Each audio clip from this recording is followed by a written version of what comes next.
त्याचा तंटा भांडण ऐसा नच अर्थ, संघर्षाने जीवनी होती प्रपंच परमार्थ। श्री सद्गुरूने जीवनी केला सतत संघर्ष, पूर्णवाद निर्मोनी जाहले दिव्य पूर्ण पुरुष।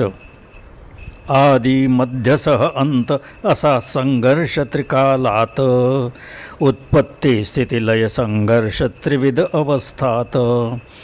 आधी भौतिक आध्यात्मिक सह अधिदैविकात, सर्वव्याप्त सर्वदा असा संघर्ष त्रिकांडात। नित्य नवा दृष्टीत पडतसे जीवनी संघर्ष, विचार करुनी मनी तयाचा घेऊ परमार्श। विश्वोत्पत्ती पासूनी बघता या दिनपर्यंत, संघर्षाने व्याप्त जाहला सर्व आसमंत। आधी